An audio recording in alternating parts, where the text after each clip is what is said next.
The O'Reilly Factor is on tonight. This lowlife, Michael Jackson, this guy was a pervert, he was a child molester, he was a pedophile. You can scandalize him, but we know better. Michael wasn't no freak. Michael was a genius. The racial controversy over Michael Jackson heats up. We will have both sides. Congressman King and Al Sharpton will be here. Now for the top story tonight, the growing racial controversy over Michael Jackson. While millions of Americans have watched the coverage of Jackson's death, millions of Americans are also fed up with the glorification of the man. Leading that charge is Congressman Peter King of New York. This guy was a pervert, he was a child molester, he was a pedophile, and to be giving this much coverage to him day in and day out, what does it say about us as our country? I just think it's we're too politically correct. No one wants to stand up and say, we don't need Michael Jackson. Well, joining us now from Washington is the controversial Congressman King. All right, now I have to say that Congressman Bobby Rush from Illinois and Hazel Dukes and NAACP officials implied you're a racist. What say you? That is absolute nonsense. I stand by everything I said, and there's absolutely nothing racist or racial in any of the words I use. You know, Bill, I was on your show over 7 years ago. I was the first Catholic politician in the United States to call for the resignation of Cardinal Law as Archbishop of Boston because he had failed to go after the child molesters in the clergy in Boston.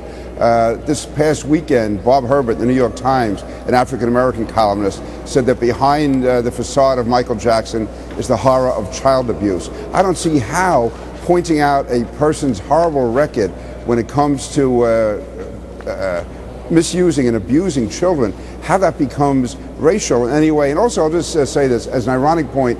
On Sunday, the New York Times editorial, which is very seldom the Times has something good to say about me, but they praised me and John McCain because for 5 years we've had a bill in Congress, which looks like it's going to go through this year, to give a presidential pardon to Jack Johnson, the first African-American heavyweight champion, and we're doing that because his prosecution was racially biased against him. It was racism, and John McCain and I have spoken out against that. I certainly get no votes in my district for that.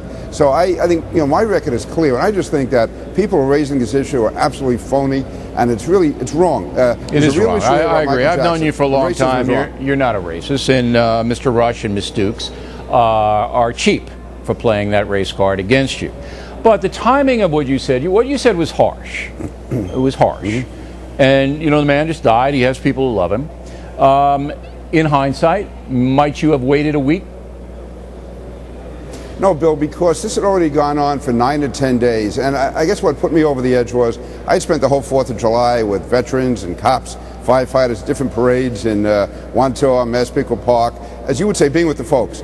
And there was such a resentment building up. People saying, why is this guy getting all this adulation? Okay, he was a good singer, he was a good dancer, but why? Why is he getting all this coverage? Why is the nation stopped for Michael Jackson? So I was at Wantor American Legion Hall on Sunday. I was with somebody on my staff. We had a video camera, and I said, hey, I'm going to say what's on my mind. We posted it. And the reason I was harsh, if you want to call it that, is I had to cut through this 10-day cacophony of glorification, this onslaught where he was being made out to be a saint or a hero or whatever. So I wanted to get right to the point. That's why I said strip aside the psychobabble. This man was a child molester, and he was, by his own admission, he slept with young boys. I mean, you know, you walk to a neighborhood and you say to someone, if a grown man sleeps with young boys in his bed, is he a pervert? 99 out of 100 people would say yes. Let me play devil's advocate black, white, here. or any color. Let me play devil's advocate here, because I want to be fair, and I think that you know that we are fair here. Right. Jackson was acquitted of child molestation charges. He did settle a civil suit, but settling something doesn't mean you're admitting anything. Mm-hmm. It just means you want to get it out, all right? You want to get rid of it. Right. The people who know Jackson, well, say he is a product of an arrested development, that he is a child or was a child in his own mind. And I think that speaks to the way he conducted his life. He was not an adult in an emotional way. He himself says that he slept with children, he admits it, only because he loved them and wanted to be close to them, and that there was no sexuality involved. That's what Jackson is on the record as saying. So is it fair to say, if he's not convicted in a court of law, is it fair to say he was a child molester? Bill, I would say an adult male who sleeps with young boys is a child molester. If nothing else, he's molesting and abusing their psyche. How are those children going to possibly grow up normal after spending nights in bed with Michael Jackson? So, and I would say also there's not a daycare center in the United States that would be allowed to hire him. Would any one of my critics, would they allow their child or their grandchild to be in the same room with Michael Jackson, to be alone with Michael Jackson? You know, again, we have to strip away a lot of it. There's a difference between a criminal conviction and admitted conduct. I went back and I read also those those articles by Maureen North detailing the way he had all these alarms in his bedroom in his mansion, and he had those alarms on when he was with these young boys. It was a deviant lifestyle, and to listen, if Michael Jackson had died, he got 1 or 2 days of coverage, that would have been fine. But the way it went on and on with this wall-to-wall, round-the-clock coverage, and at the same time we have Americans dying in Iraq and Afghanistan, we have the president in Russia trying to negotiate arms control, nuclear arms control. To me, it was a real reflection on the culture of our country. And I really, you talk about a culture war, Bill.